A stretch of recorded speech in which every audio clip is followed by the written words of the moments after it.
وشير بنتلانا ولو بحيي شروينها وضطشيغا بنتلان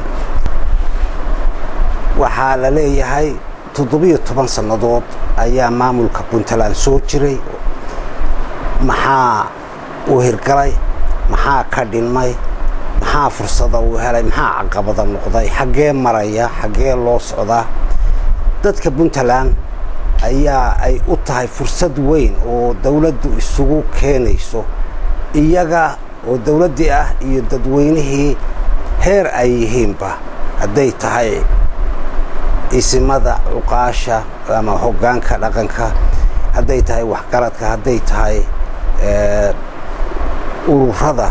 kala duwan ee dalka ka jira in la wada hadlo la siyaasiyiinta waxqaradka in la wada hadlo meel la isugu tago waxba aan la qarin si markaasi ambaqaadkii horeeto oo lagu socday ka sii hagaagsan loo gaaro insha Allah wax lagu farxo weeyaan intaas baan qabaa tafaasiisha kaleeto iyo wixii warbixina waxaan ku wareejinayaa nabadoon xarago gobolka mudug waxa lagu qabanayaa caasimadda gaalkacyo halkaas baa shirku ka qabsoomaya waqtiga maadaama hadda ay safaro iyo hawl badan ay dawladdu ay ku jidho xilliga waxaan doonaynaa insha Allah in dabcan dib laga soo sheego oo xilliga kama damaysta awal 15 buu ku jihaysnaa laakiin xilligan waxaanu hadda rabnaa inaanu nii sheegno inaanu dib ka soo sheegnaan rabnaa xilliga uu noqonayo laakiin way caddahay in magaalada gaalkacyo aan tegi doono insha Allah saasay noqon doontaa ergooyinka say gobolada u qaybsanayaan wali taagbaama ka gaadeen degmooyinka iyo qaybay ka kooban ergada waa la qaybiyay hadda meesha waxaan u nimi waxay ahayd inaanu ummadda u sheegno sidii wax loo qaybiyay waxa loo qaybiyay 5 gobol baa ergada loo qaybiyay gobolka mudug gobolka sanaag gobolka bari gobolka nugaal gobolka sool iyo cayn oo marka 1998 kii wax lagu dhisay taasa wax lagu qaybiyay waxaana la raacay ergadii marka ka qayb gashay ayaa qabaa'ilku wax loogu qaybiyay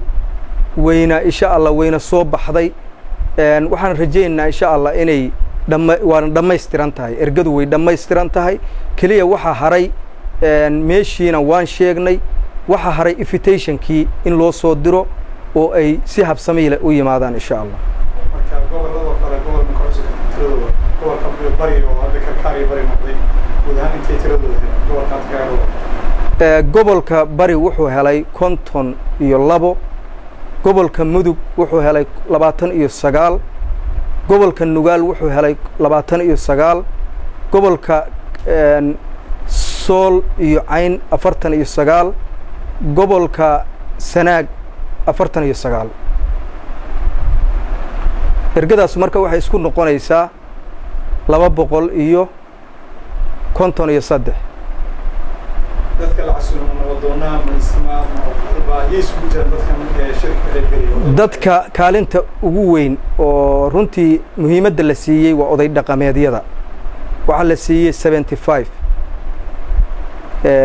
ergadaas 253 waxa laga siiyay 75 gobolada loo qaybiyay ilaahay idankeena way imaan doonaan waxayna u qaybsan yihiin isimada iyo cuqaasha dadka kale ee siyaasiyiinta gabdhaha bulshada rayidka ah dadka la yiraahdo dadka la hayb soocay qoonda la siiyay 14 xubnood oo ka soo gali doona gobolada oo dhan guddiguna way xaqiijin doonaan in xubnahaas ay uga qayb galaan oo marag ka soo jeediyaan himiladooda iyo waxa ay damacsan yihiin iyadoo oo runtii aan rajaynayno inay hagaagi doonto oo dadku ay isu calool xaraan doonaan insha Allah kharashka iyo waxaan ku baxayaa bixinaya